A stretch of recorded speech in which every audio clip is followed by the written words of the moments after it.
teman-teman semua, semoga semuanya dalam keadaan sehat ya. Terlebih dahulu, perkenalkan saya Lika Kusina Skantimanae. Saya mahasiswi Stike Seza Saintika Padang. Saya dari Prodi S1 Kebidanan dengan NIM 2107010 dari kelas 1A. Nah, teman-teman, pada kesempatan ini saya akan menjelaskan tentang dasar-dasar anatomi dan karakteristik anatomi pada berbagai ras di Indonesia. Nah, sebelum kita lanjut ke pembahasan, kita perlu mengetahui terlebih dahulu apa itu anatomi. Nah, anatomi ini terdiri dari dua kata, yaitu ana dan tomos, di mana ana yang berarti memotong, sedangkan tomos yang berarti memisah-misahkan. Nah, pengertian dari anatomi ini sendiri yaitu cabang dari ilmu biologi yang mempelajari tentang struktur tubuh manusia atau susunan tubuh manusia yang berhubungan antara satu dengan yang lain. Nah, teman-teman, untuk memahami dasar-dasar anatomi, hal yang perlu kita ketahui yaitu tentang istilah-istilah dasar dalam anatomi. Nah, istilah-istilah dasar dalam anatomi ini ada berbagai macam. Yang pertama ada posisi tubuh anatomi, yang kedua ada bidang anatomi, ketiga ada istilah sumbu atau aksis gerakan, keempat ada istilah letak atau sikap anatomi, kelima ada istilah arah gerakan, keenam ada istilah bangunan lengkung, ketujuh ada istilah lubang, saluran, ruangan, dan bentuk, kedelapan ada istilah bangunan yang menonjol, dan terakhir ada istilah warna. Dan mungkin masih banyak lagi istilah-istilah dasar anatomi, tetapi pada kesempatan ini kita akan membahas hanya beberapa dari istilah-istilah dasar anatomi. Nah, nantinya saya akan menjelaskan satu persatu dari istilah-istilah anatomi tersebut. Nah, teman-teman, untuk posisi tubuh anatomi ada 4 posisi yang perlu kita ketahui. Yang pertama ada posisi berdiri, kedua ada posisi supin atau terlentang, kemudian posisi prone atau terkurap, dan terakhir ada posisi litotomi. Nah, untuk posisi berdiri tentunya kita sudah mengetahui bagaimana posisi berdiri sesungguhnya, yaitu di mana tubuh kita lurus dalam posisi berdiri, mata kita juga memandang lurus, telapak tangan kita menggantung pada sisi-sisi tubuh dan menghadap ke depan. Nah, untuk posisi terlentang kita juga pastinya sudah mengetahui di mana pada posisi terlentang tubuh kita berbaring dengan wajah menghadap ke atas. Nah, untuk posisi terkurap, pada posisi ini punggung kita menghadap ke atas sementara tubuh terletak pada posisi horizontal dan wajah kita menghadap ke bawah. Dan untuk posisi litotomi, pada posisi ini tubuh kita berbaring, terlentang, paha kita angkat secara vertikal dan betis lurus secara horizontal, dan tangan biasanya dibentangkan seperti sayap. Nah, baik teman-teman, kita lanjut pada istilah dasar anatomi yang kedua, yaitu bidang tubuh anatomi. Nah, ada beberapa bidang anatomi yang perlu kita ketahui, yaitu ada bidang medial, bidang sagital, bidang frontal atau koronal, dan terakhir ada bidang transversal. Dan mungkin masih banyak bidang-bidang lain pada bidang anatomi, tapi untuk kesempatan kali ini kita bahas 4 bidang, yaitu medial, sagital, frontal, dan transversal. Nah, untuk bidang medial sendiri, yaitu bidang ini sering disebut sebagai bidang tengah yang membagi tubuh kita menjadi 2 bagian yang hampir sama. Jadi untuk bidang medial ini berada di tengah dan membagi tubuh kita menjadi 2 bagian yang hampir sama. Nah, untuk bidang sagital yaitu membagi tubuh kita menjadi bagian kanan, satu untuk bagian kanan dan satu untuk bagian kiri. Nah, untuk bidang frontal atau koronal yaitu bidang ini membagi tubuh kita menjadi bagian depan dan belakang. Yang dimana sagital tadi itu membagi tubuh kita bagian kanan dan kiri, sementara untuk frontal dan koronal ini membagi tubuh kita menjadi bagian depan dan belakang. Berbeda juga halnya dengan bidang transversal. Bidang transversal ini membagi tubuh kita menjadi bagian atas dan bawah. Atau bidang transversal ini sangat tegak lurus pada arah panjang badan. Nah, baik teman-teman, itu semua tadi tentang bidang anatomi. Sekarang kita lanjut pada istilah dasar anatomi yang ketiga, yaitu tentang istilah sumbu atau aksis gerakan.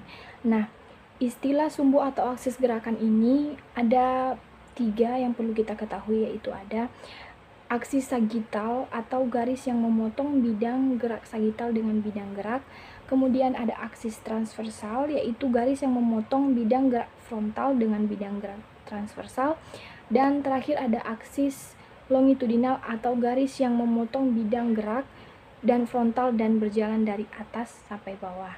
Jadi aksis longitudinal ini yaitu garis yang memotong bidang gerak median atau bidang tengah dan frontal yang berjalan dari arah atas hingga ke bawah. Nah, teman-teman, kita lanjut pada istilah letak dan sikap anatomi. Untuk letak dan sikap anatomi sebenarnya ada banyak, tetapi ada beberapa letak dan sikap anatomi yang paling penting yang harus kita ketahui untuk atau diartikan sebagai bagian atas, kemudian interior yang diartikan sebagai bagian bawah, kemudian posterior belakang, sementara anterior depan, dan letak yang lain ada medial atau bagian tengah, kemudian ada dextra yang diartikan sebagai bagian kanan, kemudian sinistra yang diartikan sebagai bagian kiri, dan ada lateral yang diartikan sebagai bagian samping tubuh, sementara sentral yaitu bagian pusat. Nah, teman-teman, itulah letak-letak atau sikap anatomi yang perlu kita ketahui untuk memahami dasar-dasar anatomi itu sendiri. Nah, untuk istilah arah gerakan, untuk istilah penting yang perlu kita ketahui yang akan membantu kita dalam memahami dasar-dasar anatomi, yang paling penting yaitu ada istilah fleksi dan ekstensi, di mana fleksi ini yang berarti gerak menekuk atau membengkokkan, sementara arah gerakan ekstensi yaitu arah gerakan meluruskan, seperti ini. Kemudian ada istilah aduksi dan abduksi. Sekali lagi ada istilah aduksi dan abduksi. Dua hal ini berbeda, di mana aduksi yaitu gerakan mendekati tubuh, sementara untuk abduksi yaitu gerakan menjauhi tubuh. Seperti contohnya, untuk gerakan aduksi ini kita melakukan gerakan tangan kita mendekati tubuh, sementara untuk gerakan abduksi ini kita melakukan gerakan di mana tangan kita menjauhi tubuh. Nah, seperti itu. Sekarang kita lanjut pada istilah bangunan lengkung. Untuk bangunan lengkung ini ada beberapa istilah yang perlu kita ketahui, yaitu ada fossula, foea, foeola, sulcus, dan terakhir ada incisura. Nah, untuk istilah lubang, saluran, dan ruangan. Nah, untuk istilah lubang, saluran, ruangan, dan bentuk, salah satunya ada istilah foramen atau lubang, fissura yang berarti celah atau robekan. Selanjutnya kita ke istilah bangunan yang menonjol. Nah, untuk istilah bangunan yang menonjol yang paling mudah kita pahami yaitu ada istilah kondilus atau benjolan, ada istilah cornu atau tanduk, dan ada istilah linea atau garis. Dan yang terakhir ada istilah warna, yang dimana istilah ini tidak kalah penting dalam membantu kita untuk memahami dasar-dasar anatomi itu sendiri. Warna-warna dalam dasar-dasar anatomi ada alba yang biasa kita sebut putih, kemudian ada nigra yang disebut hitam atau gelap, ada rubra yang berarti warna merah, ada grisea yang berarti abu warna merah, ada grisea yang berarti abu-abu, ada lutea flava yang berarti kuning, dan terakhir ada chlorus yang berarti hijau.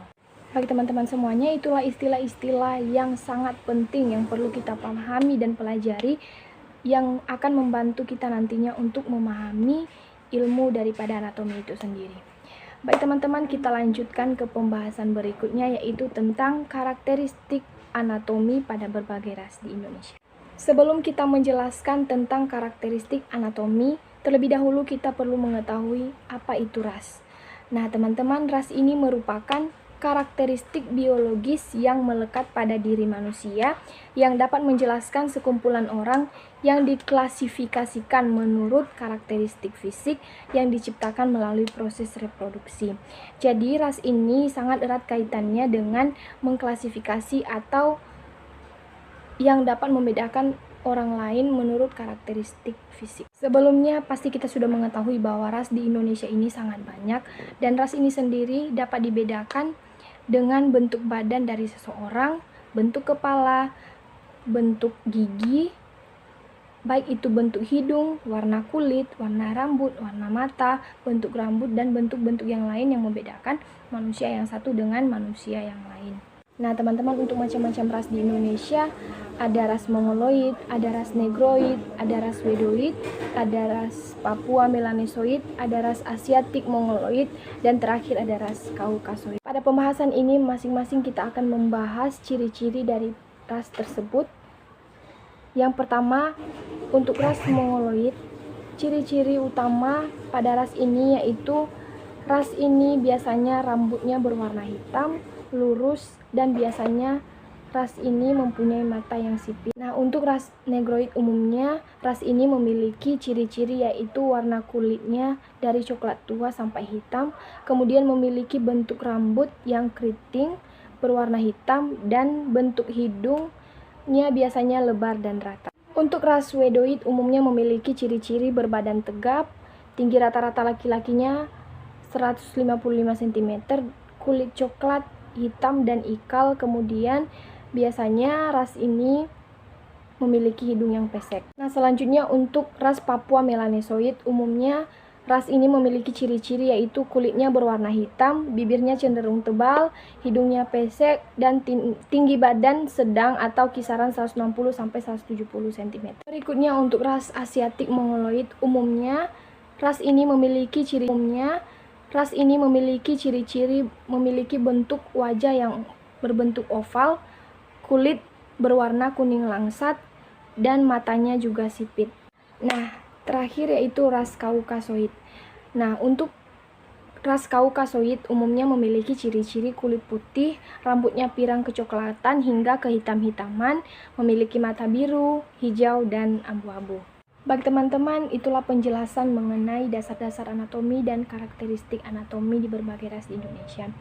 Nah, dari pembahasan kali ini kita dapat mengambil kesimpulan bahwa untuk lebih mudah memahami ilmu anatomi, kita terlebih dahulu perlu mempelajari dasar-dasar anatomi dan istilah-istilah yang penting yang berhubungan dengan ilmu anatomi. Untuk karakteristik anatomi, kita sudah mempelajari bahwa ras di Indonesia ada banyak dan ras tersebut akan dibedakan oleh karakteristik dan ciri-cirinya masing-masing. Teman-teman, selesai sudah pembahasan kita kali ini. Semoga video saya dapat membantu teman-teman semua, dan saya meminta maaf jika dalam video ada kesalahan kata dan pengucapan, dan semoga kita dapat bertemu di video berikutnya. Terima kasih.